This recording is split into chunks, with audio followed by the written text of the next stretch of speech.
We are here today with James Maida, who is the founder and CEO of Gaming Laboratories International, or GLI, as everyone in the industry knows to call it. And Jim, as I say every year, this is one of my favorite CEO one-on-one interviews because you have such a broad perspective on the gaming industry. So with that, let's talk about the one subject we almost always have to talk about today, and that's COVID-19.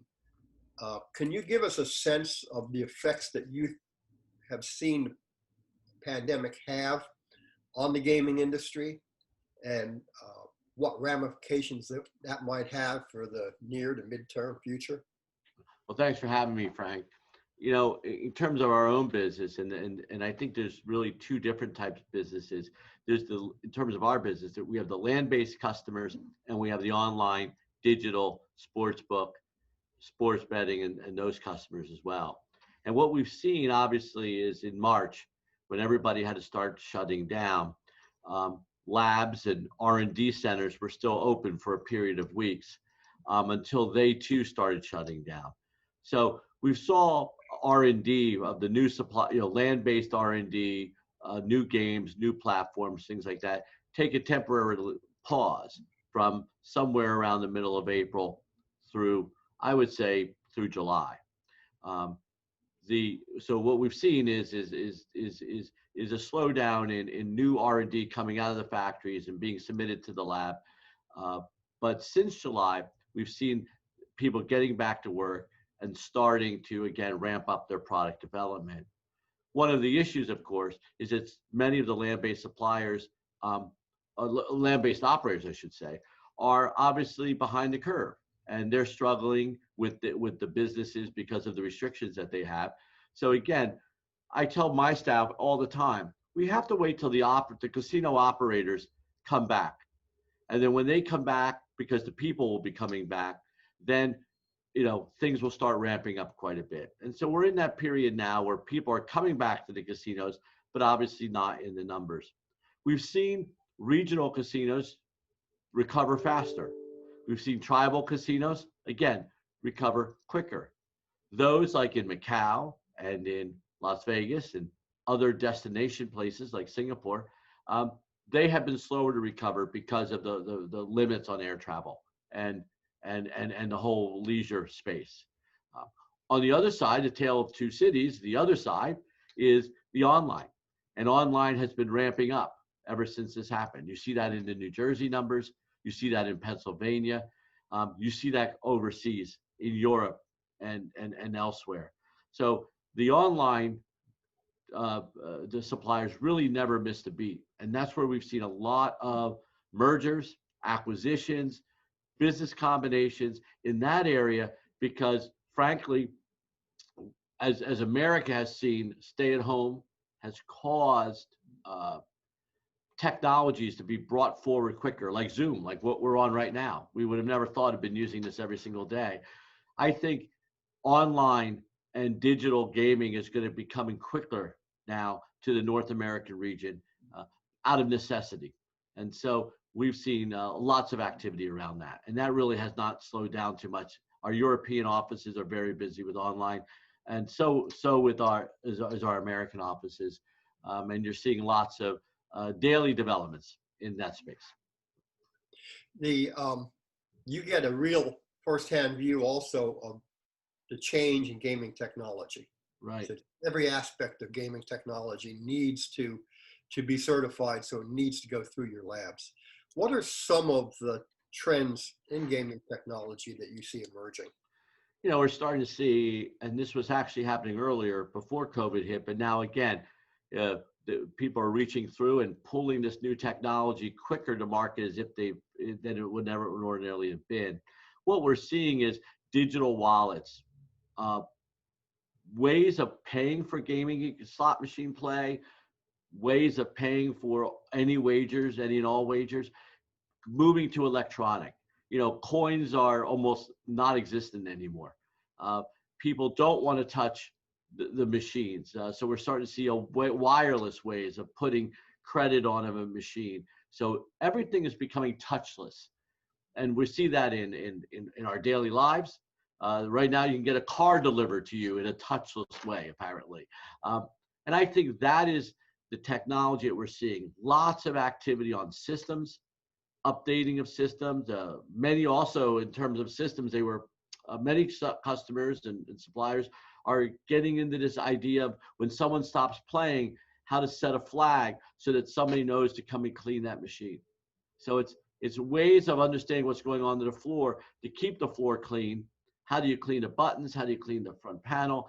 And how do people know, when a game is clean? Also, some of the casinos have implemented a process where if you're playing a machine in a certain location, machines on either side of you may be locked out, using the system that knows where all the machines are, again, to keep social distancing. So these are the kinds of technology innovation that had to come around, frankly, because of the COVID environment and the restriction that government was putting on the casinos. Regulators, by definition almost, are conservative. Right. And they've been especially wary over the years of things like cashless gaming. How do you see regulators responding now to changes in technology, including things like cashless? Right. So regulators have been very good with respect to the changing ways, and they are meeting the challenge. Even the way GLI does our own testing, regulators are notified that we can do a lot of our testing remotely. So we're doing a lot of testing remotely, a lot of different ways of testing things. And we have regulations about where our employees may be or where they may not be when we're testing equipment. So even with our own business, we've been talking to regulators throughout the world to make sure that they understand how we're going about doing our business on a day-to-day basis. With respect to new types of technology, new laws, new regulations, we are seeing regulators get in front of the curve, people bringing them these new ideas and new concepts. And they're really eager to listen and to understand whether it's permitted or not underneath the laws and the rules of that state. And if it is permitted, they are working very hard to find a way to get things done so that the industry can still flourish. I might also say in the lottery world, lotteries are trying to do as much innovation as they can, again, around staying with respect to the laws of whatever they may do according to their state legislatures. I think, Frank, the next legislative session is going to be a big one. I think that there's going to be lots of deficits, and people are going to need money from gaming. And I see on the horizon lots of bills, proposed bills around allowing for online mobile gaming and those kinds of digital things. So sports betting and whatnot. So again, I think we're going to see an acceleration in what's allowed in states that had previously maybe not allowed certain types of gaming. One thing that's happened through this process is globalization. We've had globalization for a long time, but it's kind of like on warp speed now since sports betting has been legalized in the United States and since online gaming is proliferating. And we have companies, and I like to say 2 or 3 years ago, most Americans never heard of Kambi or Kindred, and now they're mainstream companies here in the US. When they first came and explored the US, I think there was a lot of they were taken by surprise by how fractured our system is, because we have 50 states plus a federal government, not just one central government. What kind of complexities is this globalization created, and what kind of opportunities for you does this globalization create? So all those companies that you mentioned were thriving and continue to thrive in Europe and elsewhere around the globe. But as the American system starts to open up, New Jersey first, Pennsylvania, Nevada, now Michigan, the companies in Europe are understanding that America, the United States, is the new frontier of online gaming. Canada has also liberalized their rules over the past several years. Alberta just went live with their digital and online offering. British Columbia has had it for several years. And so I think these companies in Europe see the United States as a great opportunity. To get here, of course, there's a lot of compliance, there's a lot of background investigations, which they may have not always had throughout Europe where they happen to go. But many of them are partnering, as you know, with local suppliers here. And so I think there's a big rush to come to the United States. And at the same time, you're starting to see mergers between smaller companies in Europe that have great technology with large companies here, and you've seen that throughout the last year. I don't want to also sell short American companies. Scientific Games has their online division, which came from WMS, and they do very well. IGT has an online division. Look at Rush Street Gaming. I heard an interview by their CEO on CNBC the other week. They built their online casino offering from the ground up. So they're locally grown here in the United States, and they do very well and have a very large market share. Look at companies like Penn National, who went and did a deal again with Barstool. And then you have, the online sports betting companies. SB Tech was merged. FanDuel and DraftKings, right? All of these companies are American companies, but they're buying international companies to add to their portfolio. Well, at the same time, large international companies are buying larger American companies. So I think it's exciting. Lots of market consolidation, but everybody is getting this type of technology, and it's exciting. How does all of this change your business? In our business, I would say that we're still, when these mergers happen, these companies still keep their different business lines separated. So these are companies that we've been working with for 10 years over in Europe. They just happen to be now in the United States. So, our first job is to help them understand the regulations and the laws in any state that they want to go to, and then to just pick up the testing from whatever European jurisdiction or other international jurisdiction we tested things for, and we're getting them now into the X American state or Y American state. So it's helped our business because I think people are very excited about the United States. They're very excited about coming here and having these markets open. And I think there's less fear. I think 5, 6, 7 years ago, around the Justice Department and people being afraid of being shut down. I think today it's a less fearful entry into the United States. The rules are more clear, and people understand now what to do.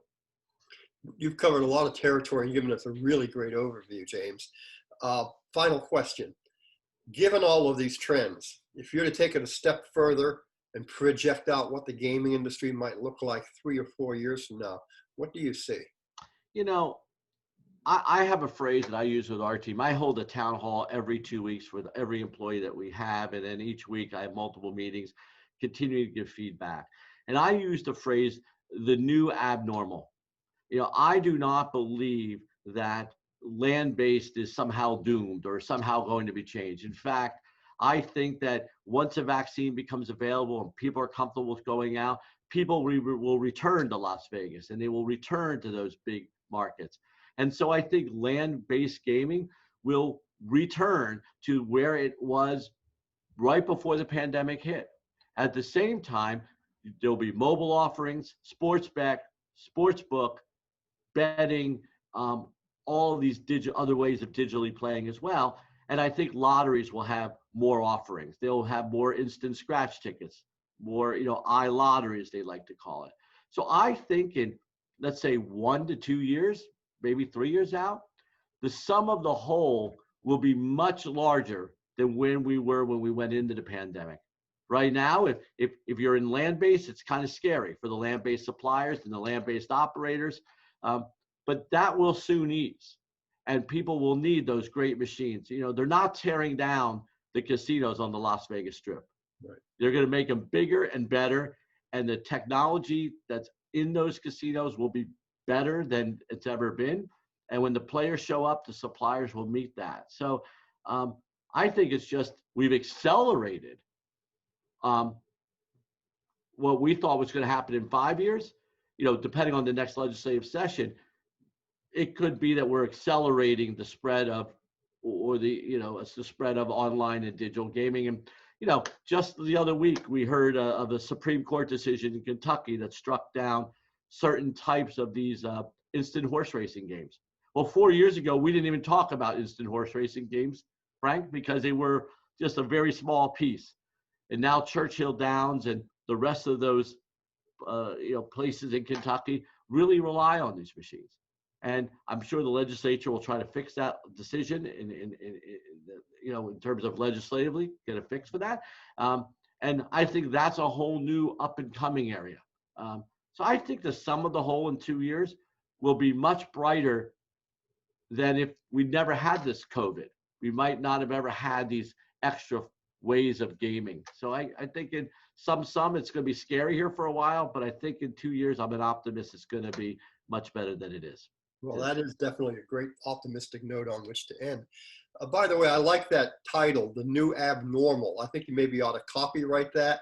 So that it becomes the title of your biography or your business book when you write it. Right. I think that, again, I think right now we live in very, we don't know what's going to happen with the pandemic in the next 3 or 4 months in terms of does it come back? Does it come back as bad as it was in the spring? We obviously are heading into an election season. And now all that is going to get settled. And then we have to worry about, or not worry, wonder when the vaccine will come.